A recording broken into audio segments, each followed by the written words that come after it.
Assalamualaikum warahmatullahi wabarakatuh. Perkenalkan, nama saya Mario Denny Sandrawan dari program studi Strategic Communication, dan yang saya hormati Bapak Davis Roganda, Esos MSI, selaku dosen dari mata kuliah Ilmu Komunikasi ini, dan saya mengucapkan terima kasih kepada Bapak Davis karena telah memberikan kesempatan saya untuk mempresentasikan materi yang saya buat ini. Ya, langsung saja materi. Pengaruh penggunaan ponsel pada anak-anak terhadap interaksi sosial. Nah, oke. Sebelumnya, pengertian interaksi sosial. Nah, ada beberapa pengertian tentang interaksi sosial tersebut. Yang pertama, hubungan-hubungan sosial dinamis yang menyangkut hubungan antara individu dengan individu, kelompok dengan kelompok, ataupun individu dengan kelompok, menurut Gilling dan Gilling. Nah, ada juga beberapa pengertian lainnya yang dikemukakan oleh Martionis adalah proses di mana orang bereaksi atau beraksi satu sama lain dalam suatu relasi atau hubungan. Nah, jadi interaksi sosial ini bisa terjadi dengan adanya individu dengan kelompok, individu dengan individu. Pokoknya membutuhkan banyak orang dan tidak bisa sendirian. Nextnya, nah, ciri-ciri interaksi sosial sendiri.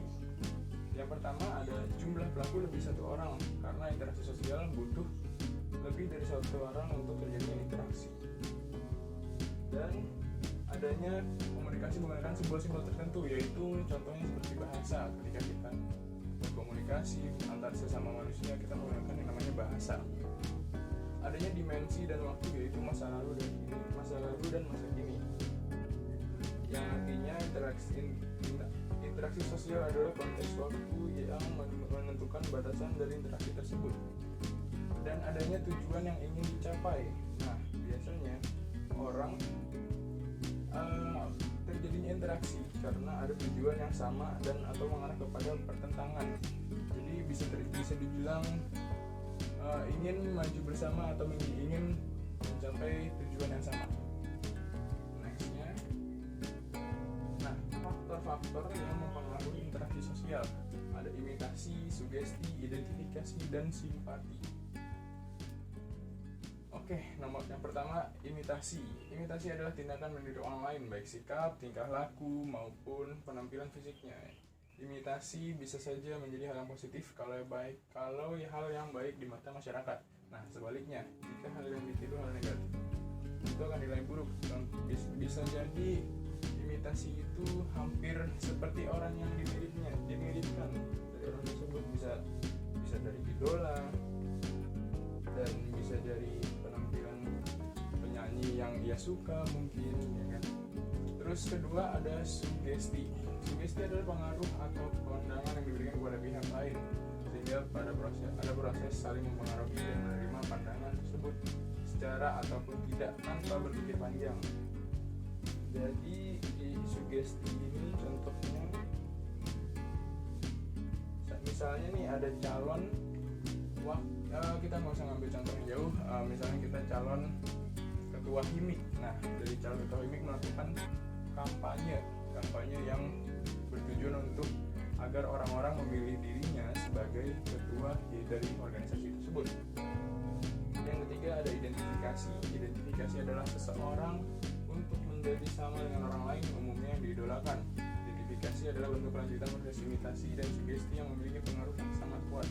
Nah, identifikasi ini lebih dari imitasi dan sugesti. Kalau diimitasi bisa dijelaskan meniru orang lain, baik sikap, tingkah laku maupun penampilan dirinya. Identifikasi bisa lebih detail lagi. Misalnya seperti penggemar K-pop, seperti penggemar yang didolakan seperti Red Velvet, Blackpink yang kemudian merubah penampilannya agar sama dengan girl band K-pop tersebut. Nah, nextnya, langsung ke materi intinya ya, pengaruh penggunaan ponsel terhadap anak terhadap interaksi sosial. Apa yang terjadi ketika anak lebih asik dengan ponselnya dibanding dengan bermain dengan teman sejawatnya? Nah, ini sering terjadi di Indonesia kan, terutama di anak-anak yang berumur di bawah 17 tahun ya. Lebih sering menyendiri dan tidak mau diganggu oleh orang lain. Nah, ini ini salah satu tanda kalau anak tersebut sudah kecanduan bermain ponsel. Dia tidak mau bermain dengan kawan-kawannya seperti normalnya anak-anak lain yang dilakukan. Lebih memilih bermain dengan ponselnya dibanding dengan kawan-kawannya. Risiko depresi, kurang atensi, kelainan bipolar, dan kecemasan lainnya. Nah, ini meningkat karena ketika mereka bermain ponsel, mungkin kita kasih contoh bermain game. Ketika bermain game tidak sesuai ekspektasinya, dan mungkin mereka kalah dalam game, mereka bisa marah, bisa agresif, mungkin bisa melakukan tindakan yang kita tidak expect dari anak tersebut. Kurangnya rasa empati. Nah, ini yang bahaya ya. Ketika mereka ada di lingkungan masyarakat dan tidak peka terhadap situasi lingkungan tersebut, mereka tidak akan memiliki yang namanya rasa empati. Dimana rasa empati ini seperti misalnya ada nenek yang ingin menyeberang jalan tapi dia tidak menolong, dia hanya diam saja karena tidak memiliki rasa empati tersebut. Tidak tahu caranya bergaul di lingkungan masyarakat. Nah, ini sering juga terjadi ketika kita melihat anak kecil yang mungkin ada beberapa temannya atau beberapa anak lainnya yang mungkin main bersama, bermain sepeda atau dan segala macam yang membuat kelompok.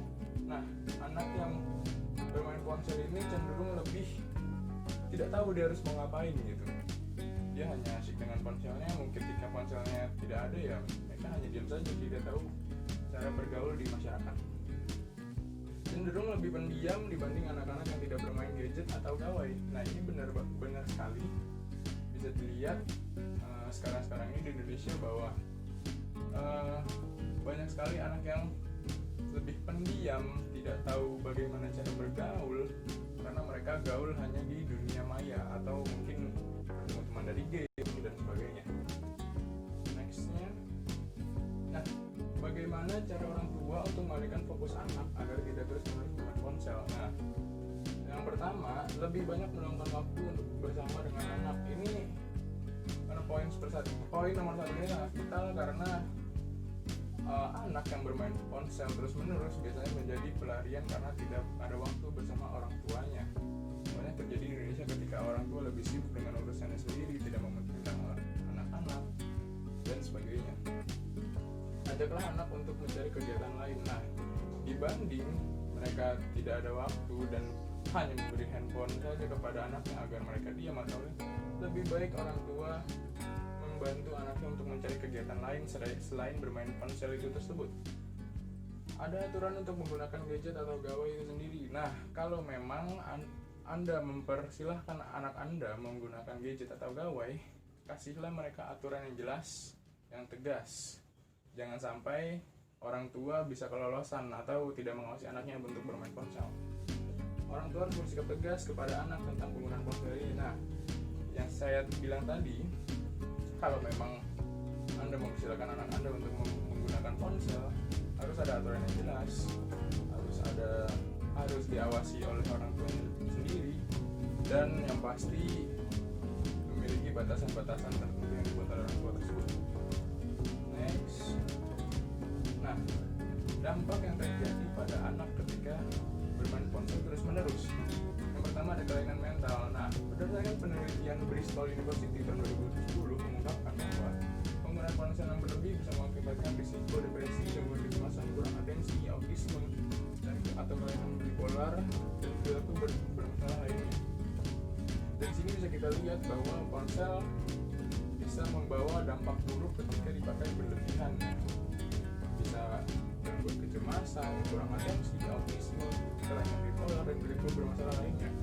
Gangguan kecemasan mungkin ya, yang namanya sosial media ya, kita tidak pernah tahu bahwa anak kecil bermain dengan sosial media, bertemu dengan orang lain, mungkin ada perilaku nonverbal seperti contohnya body shaming atau segala macamnya.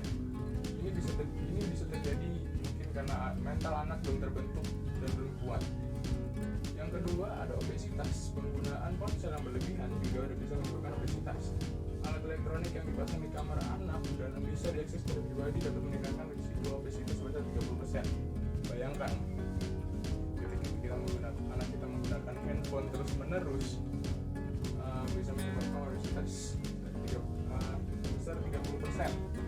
Nah, ini mungkin berlaku juga kepada alat elektronik kita yang lainnya seperti laptop, lalu komputer dan segala macamnya, seperti game konsol yang lain seperti PlayStation. Yang terakhir ada kurangnya tidur. 75% anak usia 9-10 tahun mengalami kurang tidur karena penggunaan teknologi tanpa pengawasan. Nah, ini orang tua harus lebih tegas terhadap anak yang terus-menerus bermain ponsel. Karena ketika orang tua tidak mengawasi anaknya, mungkin mereka tidak tidur pada malam harinya, orang tuanya tidak tahu, dan bisa berdampak negatif yang lainnya. Ini daftar pustaka dari sumber yang saya cari untuk materi ini. Nah, sekian dari presentasi saya kali ini. Terima kasih. Assalamualaikum warahmatullahi wabarakatuh.